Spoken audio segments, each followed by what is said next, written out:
What's going on, people? Welcome back to a brand new video. I don't know what that was. Welcome, people, and this is the review of Halloween Kills. And this is kind of creepy. If you didn't watch my other video, I'm just carrying a severed head. Like, what's up? Yes! But yes, this is my severed head. This is my friend, Francis, Officer Francis from Halloween 2018. Yes, that's not the right one. Damn it! Anyways, yes, this is from the one before that we're about to review. It actually makes a cameo in this, so that's cool. I don't know why I'm talking about this so much, but yes. Yeah, anyways, welcome everyone. And by the way, too, I did get my hair cut. It's looking a little bit, just normal, shorter, cool. Let me know if you guys like my haircut, because seriously, I'm a little insecure about it. No, I'm not. I love it! Pretty much. I have to say that I do kind of miss my bangs going a little bit lower, but I like it. I think it's solid. Anyways, let's review Halloween Kills. I really like Halloween. Before we get into it, I have to say that Halloween was not my favorite slasher movie until recently. Not recently, I'd say like the past few years, I'd say, is that when I really got into it, because I remember watching the original one, but not really getting, I remembered it when I was a lot younger, but finally I got into all of them. I've seen every single one multiple times. I love them all. Mostly. Not that one. Oh, God, get me away from it! Oh, God! So yeah, I'm absolutely terrified of that one.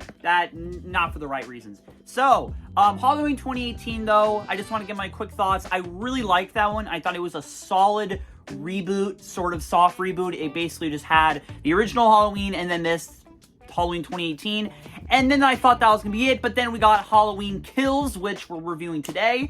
And yeah, I have to say that it is a blast to be reviewing this, as I was looking forward to it. It was my most hyped movie of the year, pretty much, and I have to say that I think it held up. I think it was pretty good. I enjoyed it. I think the thing is I think there were super high expectations, and I don't know if those are going to be met for all of you, but I did really enjoy it. Before we get into spoilers and stuff, I just want to say that I think the gore was good where it needed to be. In some places, it was kind of ridiculous. It was kind of ridiculous. I need to say it again, it was ridiculous. Seriously, it was just freaking hoses of blood. And that was a little bit extreme. I thought it worked in some points. In some points, it was just, no, it didn't need to look like that. So yeah, that I was not a fan of. But I think overall that where it needed to be, damn, it was really gory. And I think that, it was good. By the way, too, I have all of the movies on, by the way, too, I have my NECA Michael Myers right here. I just want to show it. NECA sucks. I'm just going to come out and say NECA figures kind of suck. But these ones are decent, Michael and Laurie. And I want to show you guys my whole collection of Halloween stuff sometime. So that's definitely gonna be a thing. I can't right now though, because freaking Gramps has Halloween 3, so I can't show you my complete collection until he returns it. So yeah. Anyways. Yeah. So I have to say that I think overall it was pretty good. I like that this made a cameo in it, and it takes place the same night, which kind of I like is like a reference to Halloween 2, because that takes place the same night. And also there was a hospital in this. Laurie's in the hospital and all that. It's cool. I have to say that I do like that. There is a flashback scene to the original Halloween. That was super cool. By the way, I'm not going to give any really spoilers. I'm just saying there's a cool flashback scene. Really cool. Has a nice vibe, of the original movie. I liked that. I think that it paid tribute to a lot of characters and some people from the original Halloween film that made cameos and references. I like that. I think it was really good. And if you liked the last one, you'll probably like this one, I'll say. Probably. For the most part, there might be a reason why you might not, but we're not going to get into that unless you've already seen it. Then spoilers, but we're not going to talk about that. Stay for the spoilers part, which we're going to get into now. Spoilers! Spoilers! Spoilers! Spoilers! Spoilers! Spoilers! Spoilers! Seriously, I don't even know if I'm allowed to have this on YouTube, but I love this thing. So yeah, spoilers. So, getting into my notes. I have a whole bunch of notes here. Okay, and by the way, too, I have another video, it's up there. I meant to upload before this, so that probably will be coming out tomorrow, I hope. So yeah, that kind of sucks, because I kind of had this sort of formation going where I was going to upload that and then this, but anyways. So, on to the notes now. I have to say that I really enjoyed, it was super kind of dumb, though, how they freaking, Michael survived was through the freaking firefighters. They just, no, don't be good people. Just let him burn! And seriously, I do really think that him just going out and slaughtering them like Darth Vader, not in the Yavin 4, that's the freaking base. The Tantive 4, I was mixing them. The Tantive 4 Darth Vader hallway scene, but with Michael Myers. I liked that. Just him slashing through all of them and cutting them up. I liked that. I do like that my boy makes a cameo there. And I like how it basically just takes place the same nights. You know, there's a lot of stuff. Like, I was wondering what's going to happen to her boyfriend. He shows back up. And his dad was also in the original. Cool. I know they reference that, but they actually show him. That's cool. Tommy Doyle. I do like that. Paul Rudd played him, and let's not get into that movie. Let's not.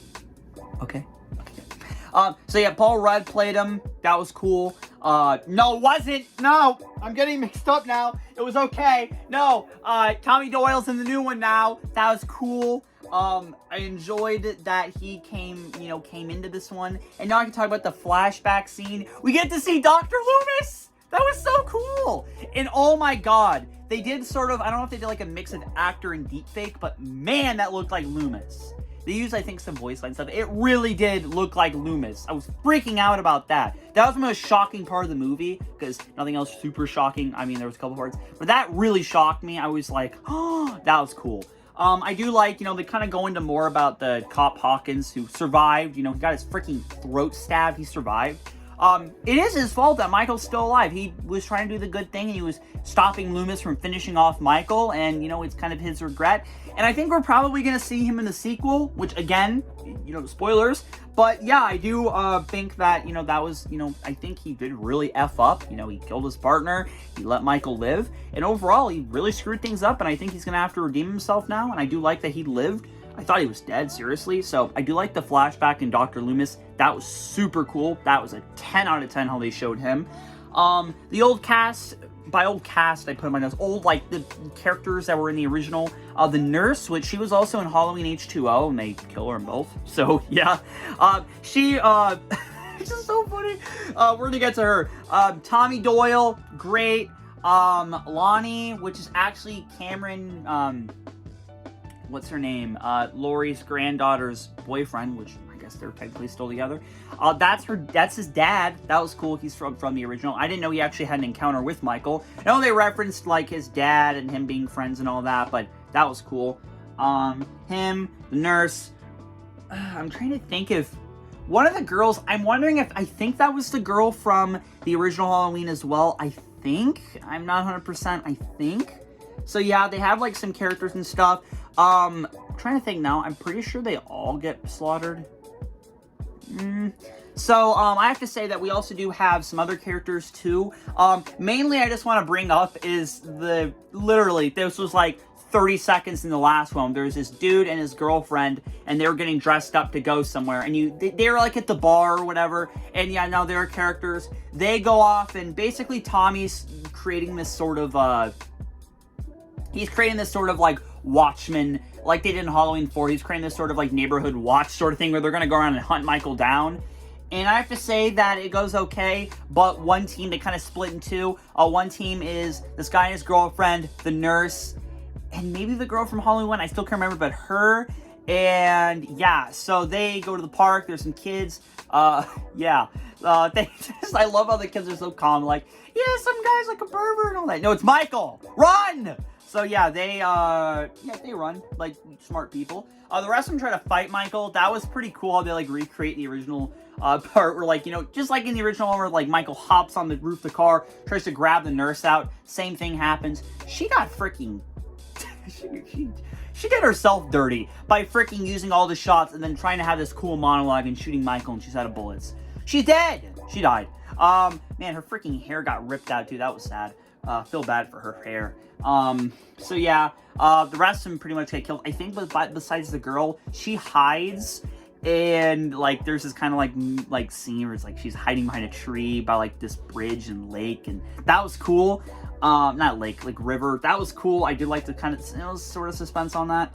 Also too, the freaking kill, the guy gets stabbed in the eye, and that was crazy. But the girl, his girlfriend, that was, I don't know what to think about it, because seriously, like, she had the gun. She was shooting him, not the best at aim. Then he slams the door and the gun points at her and she shoots herself in the face. I liked it, but at the same time it was kind of ridiculous.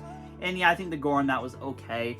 So yeah, hospital, Laurie's in the hospital and she doesn't even know that Michael's still alive. I felt bad for her for a while. Kind of reminds me of the second one, like the original second one, where, you know, she's in the hospital. But in this one, she's a lot less active. I didn't really think about it, but she's really just in the hospital all the time. And I really liked her costume that she wore to the debut. That was super cool, honoring her mom. Julian, that kid was so funny. I love how those two people know. He's like, oh, that's that bratty-ass kid from across the street. Julian made a cameo. Cool, cool, cool. Didn't show up. Cool, cool, cool. I'm happy because, you know, he was cool. The bar. I do like, you know, this whole sort of town vibe they're going for, you know. Like, it's sort of a semi-small town. I do like that. Yeah, I also noted the dumb kills. I'm pretty sure I talked about, yeah, pretty much both. No, I didn't talk about both of them. Okay, so there is this couple, this gay couple, which is, I like the diversity there. The couple, Big John and Little John. Oh, man. By the way, my grandma watched this with me. I want to cue a couple clips. So, yeah. But she was laughing at the whole Big John, Little John thing. I wonder what that's for. Maybe in bed. But they're living in the old Myers house, and I just have to say that that one dude's getting so into his records. Like, I like my records, but damn, that dude's getting so into his records. So, yeah. I have to say that I do really think it's funny that people are living in this house and using it like, kids, get out of here. Michael used to live here. He's coming for you. And Michael comes to them. I guess that was really the goals for him, just to get back to his house. The death from, was it Big John? Yeah, that was just so dumb. It looked so funny. I do like it, though. I think it's funny. It looked so ridiculous. Oh my god, he like gouged his eyes and like that on his face. No, that's not a good. That's just, looking at it objectively, it was not good, but I think it's funny and I like it. So yeah, that. Also, there's this other mental patient that is like running loose, and the people think it's him. He's Michael Myers, and I feel bad for the guy because seriously, like, Laurie's daughter was like trying to help him. And it's so sad how they, like, chased him up, and he did kind of like a Captain Sparkle's Fallen Kingdom. He jumped off. That was really sad. I don't know why I'm laughing at that now. The gore on that part, too. Oh, that was good. That was good. Oh, man, that was really good. I think he, like, twitched or something. That was really good.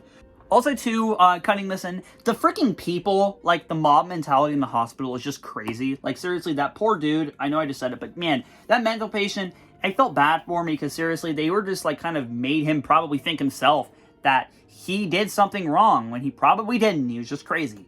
And, yeah, so that really sucked. RIP to him again. So, yeah, they went kind of crazy and kind of has that mob thing, you know, just sort of mob mentality. So, yeah, the mayor, I think that's his name. He's like the dude with the cowboy hat.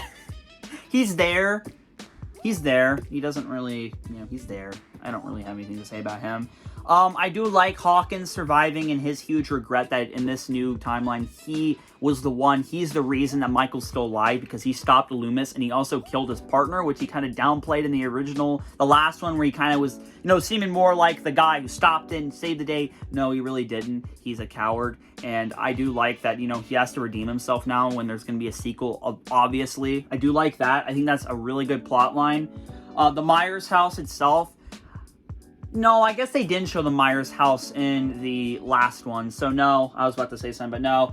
Yeah, it actually looks pretty nice, so yeah. That final confrontation in the Myers house was, yeah, it was good, I guess. It didn't really last for that long. I have to say that, like, Cameron and Laurie's granddaughter, I forgot her name, Allison? Yeah. I have to say that she and her, I guess, her rocky relationship boyfriend, they go into the house looking for, like, his dad, and okay, yeah, I was wondering that too for saying, yeah, his dad gets he's dead, and I thought what was gonna happen is they're gonna pull, like, a Halloween H2O where he's gonna, like, accidentally shoot his dad. I would have kind of liked that, you know, it would have been kind of sad and expected because we were all predicting it, so that did not happen. I need to bring this back out for some screen time because I seriously want to, you know, think that this was a good investment because this was like a lot of money. So yeah, the house confrontation. Laurie's daughter freaking stabbing Michael with the pitchfork, which I want to get into her really quickly. She kind of freaks me out. I thought she was going to turn out to be like freaking crazy because her husband got killed and she did not shed a single tear in that movie. The second one she did, maybe she was just kind of out of it. I don't really know anything about trauma or anything. My heart goes out to everyone who does. Genuinely, I pray for everyone who has to, you know, go through crazy stuff like this or just anything in general with like family or just insane situations. I don't know, maybe she just disassociated, but she kind of just freaked me out how like kind of, I don't know, she just didn't have that much like in the first one. This one, they kind of fixed that a bit, but still, I don't know, she kind of rubbed me the wrong way with that. I have to say that the death was kind of unnecessary of, okay, Allison, I just want to make 100% sure. I feel really bad she doesn't have a credit, really, where I'm looking. That's kind of sad, but, man. She's a good actress. But anyways, yeah, Allison's boyfriend getting killed was really unnecessary, honestly. I just didn't see the really point of that. Like, honestly, all the other ones fine, but I don't know, it was kind of unnecessary for him to die, really. I mean, he died, it's fine. But I don't know, I just feel like he could have survived. He didn't have to die. I don't know. I mean, he didn't really, I don't know. He just didn't really have to die. I had this, like, feeling, like, why is he dead? I don't know. I feel like there could have been more done with him. Yeah, I mean, he should have died, but just not yet. And freaking how he died, it was just, oh, it was, he could have survived it and just literally, he's got his neck snapped. I don't know. But it was, that was kind of, and by the way, too, I'm going to move this off to the side. Ooh, keep it okay. So yeah, his death was, I'm kind of iffy on that. That's kind of the one thing. Finally, Karen, Laurie's daughter, finally, I remember her name, Karen, taking Michael's mask off. We get to see his face a bit, and yeah, it's whatever. It wasn't that big of a deal for me, because I mean, we've seen it a few times. I like the mystery of it, and I still like how they kind of kept it, like, not just a full shot. I mean, they kind of did, but still, like, not just like a mugshot sort of photo. Not super like that. Maskless Myers, I just looked at the note, Maskless Myers, that chase was clever. I wasn't thinking that she was leading them right into the town, and that's where they get their revenge on Michael. They kick him down, they beat him down. I was like, yes, this is the kill. That's cool how Michael dies. Through freaking everyone in Haddonfield, they're getting their revenge on him. And that's what I thought. Until I thought, that's not really that concrete death. And I was right, because he pulls a knife out of his neck, that gets stabbed, slaughters them all. And I have to say, there's one thing, I don't want to get into it super, but there's one, like, he sliced someone with their Achilles heel. I can't see that. Like, I look at any other gore besides that. I have a specific story. There's so much to talk about. I might just do a podcast. But that, damn, yeah, that was really brutal. Kills in that were kind of extreme, like, back again to the sort of B gore. Like, some of them were okay. Tommy Doyle getting his send-off, his death, yeah, it was sad. My heart goes out to Tommy. I think it was good that he made, you know, a reappearance, reappearance. And yeah, I think it was cool. He died, and you know what, R.I.P. I think he did a great job just in general, just as a character. I think he did decent, you know, he was trying to do the good thing. And then finally, too, Karen, she's dead. Damn. I don't know. I guess I could see that, but he killed her, not Laurie. Yeah, I guess. Yeah, there's still definitely more. I see this as, I'm gonna just wait for that actually to the final monologue of this. But Karen dying, damn, I was not expecting that, and that was a big sad. I liked her, so R.I.P. to Karen. And the ending, you know, I like Laurie's whole monologue that she has, you know, it's really good, and it really sat up. I was hearing that, I'm like, yeah, this isn't over. And seriously, I have to say that this is an Empire Strikes Back movie. This is Michael Myers Strikes Back, even though he did pretty good in the first one. He got even more kills. He struck back, and next one's going to be Return of the Jedi. Laurie Strode is going to heal, and she's going to go after Michael, and it's going to be the final showdown for now until they reboot it again. So the next one's going to be the real Halloween H2O or H40, H430, whatever it's going to be. So, you know what? I'm fine with that. I think the ending was fine. If they're going to set up another one, I don't really mind, because I think this seriously is like an Empire situation. And people really did not like Empire Strikes Back when that first came out in some ways because of the ending in that. Han Solo going into carbonite, Luke getting his hand cut off. I mean, I'm pretty sure, at least, I know some people, like, I actually have met people that are old that have seen them when they first come out, and they didn't like them because of that exact reason. People aren't going to like this for the same reason. And I have to say that if you don't like it for that reason, let's wait to see what comes next. I'm excited. But if you have other reasons for not liking it, I completely understand, because, yeah, there was a few parts I just, no. There was so much to talk about this movie. I have to say that overall, I really enjoyed it, and I'd give it an 8 out of 10. I would have given it a 9 or a 10 if it ended here, but since this is still a continuation, I think it did a pretty good job continuing the story, not ending it, and I think if it did end it with that, it would have been pretty good. But I think now that since it's continuing, I'm gonna bump it down a little bit. 8 out of 10. I think it's a great movie. I don't know if it's better than the last one. I do still really like that movie, but I'd say overall I do like it, and I think it's overall a pretty solid movie, and I definitely would recommend that you watch it. So yeah, anyways, hope you guys have a great day or night wherever you are, and remember, again, he's still out there.